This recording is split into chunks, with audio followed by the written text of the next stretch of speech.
ഒരിക്കലൊരു ചെറിയ ആൺകുട്ടി അവൻ്റെ അച്ഛൻ്റെ അടുത്ത് ചെന്ന് പറഞ്ഞു, അച്ഛാ, എനിക്ക് കല്യാണം കഴിക്കണം. അച്ഛൻ വളരെ നിരാശയോടെ അവനെ നോക്കി. അപ്പോൾ ആ കുട്ടി ചോദിച്ചു, അച്ഛാ, കല്യാണം കഴിക്കാൻ എത്ര രൂപ ചെലവാകും?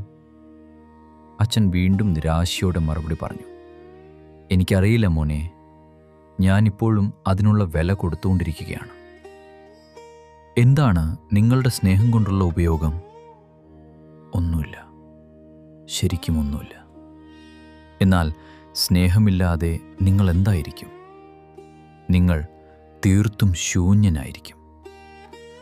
സ്നേഹമില്ലാത്ത ജീവിതമെന്ന് പറയുന്നത് ഉപ്പോ മസാലയോ ഇല്ലാത്തൊരു കറി പോലെയാണ്. അതുപോലെ എന്താണ് ഈ മിസ്റ്റിസിസം? എന്താണ് അതുകൊണ്ടുള്ള ഉപയോഗം? മിസ്റ്ററി അഥവാ രഹസ്യം എന്ന് പറഞ്ഞാൽ നമുക്കറിയാത്ത എന്തോ ഒന്ന് എന്നാണ് അർത്ഥം. മിസ്റ്റിസിസം എന്നാൽ നമുക്കറിയാത്ത തലങ്ങളിലേക്ക് അന്വേഷിച്ചു പോകുന്ന ഒരു വഴിയാണ്.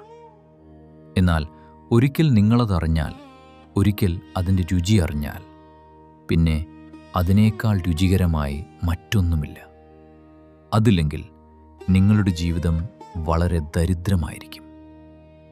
അതൊരു ഭ്രാന്താണ്. ഒരിക്കൽ അത് നിങ്ങളെ പിടികൂടിയാൽ പിന്നെ മറ്റൊന്നിനും നിങ്ങളുടെ നാവിൽ ഒരു രുചിയും നൽകാനാവില്ല. അതിനോളം മികച്ചതായി ഈ ലോകത്ത് മറ്റൊന്നുമില്ല എന്ന് നിങ്ങൾക്ക് തോന്നും.